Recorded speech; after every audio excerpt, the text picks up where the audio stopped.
Masters of Sex. Now, I really liked the opening scene on this one, Bob. We've all had these anticipations of conversations that we don't really want to have and what we should say, and Ginny's practicing what she's going to say about Bill suggesting that they undertake the research with each other. And I really liked how he was so grumpy in her imagination. People are always meaner in their minds than when you really end up talking to them. Anyway, the point is, for now, she doesn't want to undertake the research, which of course means start having sex with each other. Yeah. Well, I thought that this was sort of and mostly effective as a storytelling device. Its unintended consequences that it messed with my head because now I don't remember what the real conversation about that was because I remember six of them equally. Oh, oh, sure. Well, see, that was interesting too because when she gets there, they don't have that conversation because the study is off, and Bill's pissed at Ginny for messing it up by sleeping with Ethan. That isn't what happened, of course. That had nothing to do with it. But he's so mad at her, he says, "You're fired, but you can stick around and go back to being just a secretary until he finds someone new." And that's the shadow over the whole episode, that limbo she's in.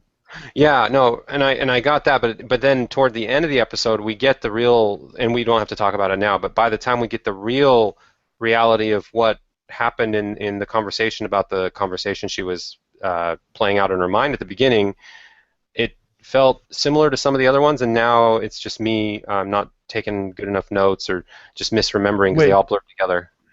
let me stop you. Did we get the real conversation, or do we get Bill imagining it? It's hard when they do these imaginations as though they're the real thing. Sometimes Yeah, it's okay. cool, sometimes it's confusing, but I think the one that came later was Bill sort of fantasizing that she came in and said, "Yeah, we should undertake the research together." Yeah, I think you're right that we do see one of his imaginations, but I swear there was a non-imagination post end of the show imagination, but maybe I'm just imagining that. Okay, so now we know exactly the problem with this type of scene. Yeah, well, I, I mean, I thought I took pretty decent notes, and I don't remember it. I remember I was waiting for it the whole time, like, okay, when is we're gonna get the real conversation? Yeah. Because they were in limbo at the end. Is like, well, you have a job tomorrow. After that, I can't say. And I felt like Ginny was sort of waiting. She's not gonna just say, hey, we should do it if she's not gonna be on the study. And even she, even though the whole time she wants to do whatever she can to make herself indispensable, even she's not gonna do it quite so quid pro quo like that. Well, if you do hire me, then I'll agree to the study. So I feel like we haven't come to the bottom of that. But now that we disagree, I'm going to feel weird because one of us is not remembering it right, and we're going on and on about it here. When it's an easy thing to figure out, we just have to go Sure. watch it again. Anyway,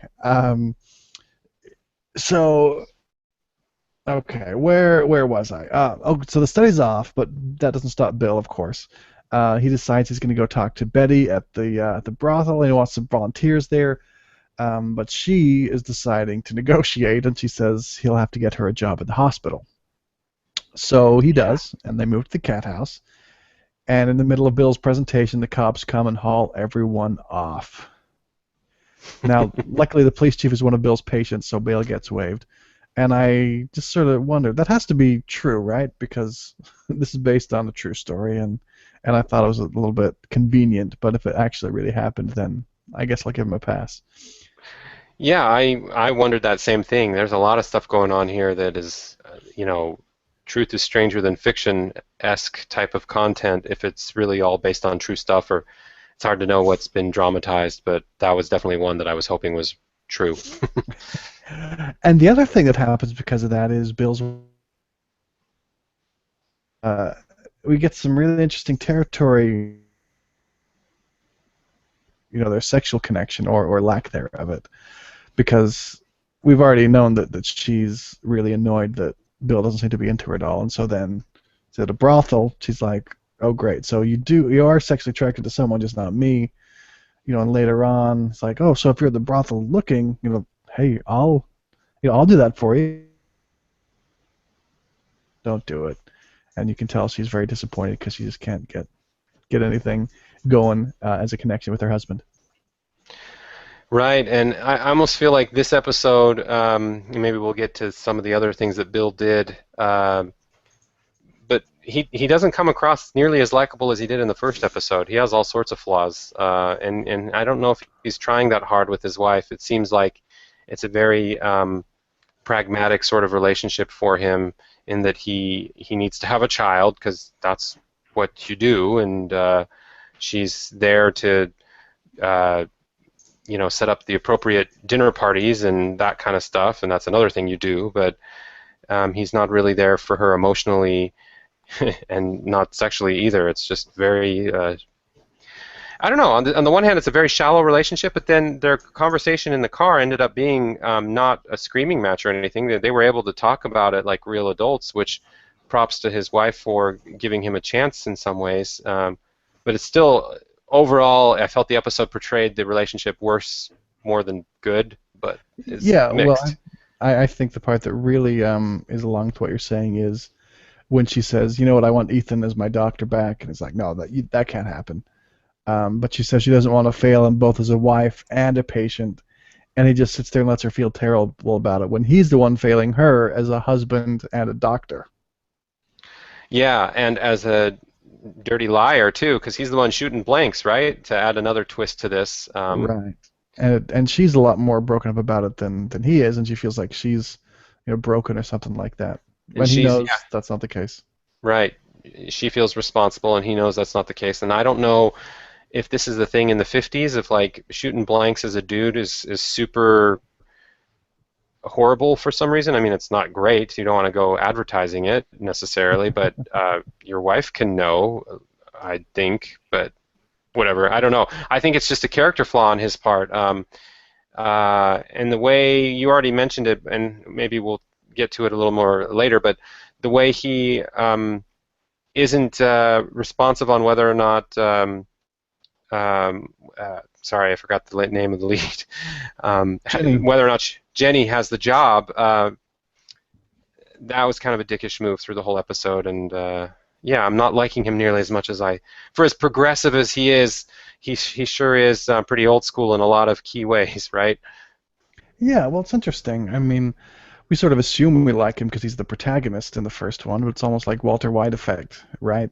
Just because he's the main character, we're sort of drawn to him because it's his story. But as this one goes on, I'm not sure I'd put it that I like him less than I did the first one. We're starting to see more of him and realize that he may not be that likable of a guy. I mean, he's very driven. You can tell that he'll do anything for his work. But that includes being needlessly cruel a lot to his wife, to Ginny, to Ethan, to everyone. Yeah, yeah, and he just needs to get what he needs for science, and that seems to be his primary motivator, and he sort of has blinders on in terms of general emotions and feelings and relationships beyond that. So we'll see how that plays out, because I think that could get old really fast, but also I guess it'd be too easy if he was just super progressive, like, in the newsroom style, now that the show is being made 60 years later, all of the 21st century values are being portrayed in the 50s. So I'm glad to see some nuance and complications. He is a person of his time, and they have that much right. Yeah, it is a little bit different, and different is always interesting, at least at first. Um, so one of the weird things, though, after the pilot seems to be Ginny trying to get the job and solidify herself as a colleague, but then we're zapped right back to where she has to prove herself again, and we don't. I mean, we know that since it's based on a long-term relationship, that she will eventually prove herself. But as far as the show goes, I wonder how long we're going to be in this state of limbo, because I was surprised it didn't resolve it at the end, actually. Yeah, me too. And I think they're really driving home the point that women in this time, in this era, really uh, didn't have an easy time, because Jenny's acting magnificently. She's like doing her job. She's taking care of kids. She's doing her job even better than most people in that position would do it. She goes above and beyond in so many ways. But then any setback or bad news has to be her fault, and she gets shafted. She gets, in the previous episode, hit by a guy who doesn't understand her and who wants now to make up with her. Like, she's just totally misunderstood and abused and taken advantage of. If anything, she's almost too likable. I think it's good that had some preconceived issues with Lizzie Kaplan as an actress, because otherwise this would be like borderline The Perfect Woman based on these two episodes. The Perfect Woman living a horrible life in the 1950s because of the plight of women. But it's not quite that obvious. And at least I haven't seen that quite this way before, so I'm willing to give them some rope here. But I am liking that she's a very compelling character. And so at the end, I guess the last thing she does that may have made some progress is, well, it's weird because Bill wants Ginny to go talk Betty out of that reversal of the tubal ligation. So she goes and talks to her, but then Betty convinces Ginny that she does deserve it, and so Ginny comes back and sort of says, Bill, no, maybe you should do it. Which he didn't necessarily say he would do it, but anyway, he said she could have the job one more day. Yeah, and this is another plight of women sort of sub storyline, which I thought was pretty fascinating because it created a conversation in our household. Because on the one hand, um, Jenny decided not to convince what was her name again? Betty. Betty, because basically Betty's situation was such that she had a real shot at giving up her current lifestyle and going off and being a rich housewife, so to speak, and having a great life. But then Jenny sort of said something very important, like, really in the end, it's only going to be my children in life that I think I'm really going to love. I don't know. Once the honeymoon wears off, she said it more eloquently, but basically she was saying, don't assume that it's all rainbows and butterflies. And Betty was like, basically, fuck you. Well, not that harsh, but basically like, but it is compared to what I have. And then Jenny was like, I thought you were a lesbian and you had a real relationship. And then Betty's like, oh, she'd understand. This is my one shot. So it's just a lot of complicated themes. Like, how do you decide what the quote unquote right thing to do is, or what you want the character to do? I really don't know, because it's good and bad, both directions. Either choice is complicated. There's no right answer, and I like that a lot about it. Yeah, I mean, what I think I want is for her to be able to choose for herself, but it's interesting what she sees as her available choices, and if she were really freer to make her own choices, then she might have other options available to her and not have to do this. So it's partly her own choice, but partly constrained choices too. Right, like if she could be a lesbian and not a prostitute, I'm sure she would love that choice, but it didn't seem to be in the equation. Right. Um, so there's just a lot of stuff packed in these episodes. They're so dense. Another storyline, we see Ethan picking up a nurse because he's mad that Jenny doesn't want him. But this nurse isn't as adventurous as he'd like, and so he asks around for the sluttiest girl in the hospital who might be more adventurous than he'd like, but in either case, he can't stop talking about Ginny, or stop thinking about Ginny. So I guess that's going Yeah, to keep going on. yeah, because she's, kind of the embodiment of the perfect woman, at least for him, and as the show portrays it for what seems like could be lots of guys. It's not just slutty he wants. He wants someone who's slutty, but almost casually slutty, not slutty for being just slutty. And Jenny's the only one in his life he's ever seen like that. All right. Yeah. But you're right. She is a good catch. And then one little moment of almost quasi humor. The doctor in the study tries to convince the girl to keep having sex with him, but she won't because it was for science now. But now, since he's married and it's not part of the study, she does not want to do it. And then, of course, she's reading The Second Sex, which is one of those early feminine or feminist books. And so yeah, buzzing. She throws it out on them. Um, yeah, I'll go ahead. Oh, I was just going to say, I thought that was almost a self-referential thing, because I had a little bit of a complaint last time that the show is too much about, the for science theme, and then they sort of like make fun of themselves right here, like where they have a guy going out on his own and being like, yeah, for science, let's have more sex, and she's like, what? But No, you're I don't think it's married. quite the same thing. Yeah, you're married. And, anyway. Yeah. So they're sure packing a lot of story to these episodes, like I said, and I think it might be more than I'd like, to be quite honest. I was hoping the pilot might have just been that way because it was the pilot. If it keeps up, though, I might get a little tired of the density, to be honest. You want it to lighten up, or slow down a little bit, Breaking Bad style on some of these scenes. Yeah, or let it breathe a little bit. Just it happens so fast. It'd be nice to maybe Mad Men style a little bit more. Just linger a little bit. Let us know how people are feeling about things. Um, well, anything Well, I'm else? going to disagree.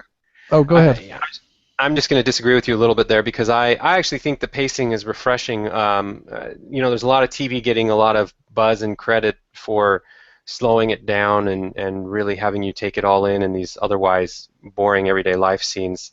And Masters of Sex is really well done and it moves really fast and covers a lot of ground in each episode, but it sure is interesting. I'm definitely not bored and I like it a lot. So.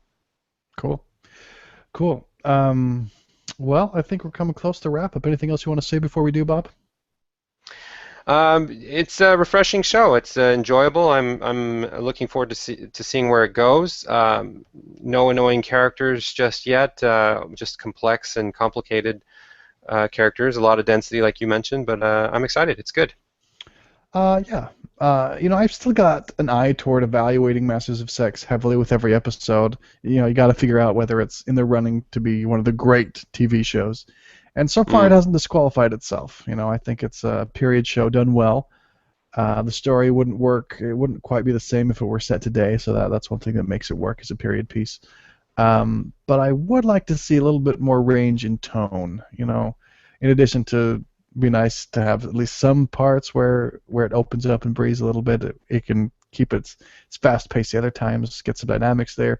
I also can't really remember a really funny moment, and a lot of the best shows can be funny at times. Um, it's still early though. Still early. Those are the things that I'm looking for if I'm gonna put it on the in the pantheon of shows.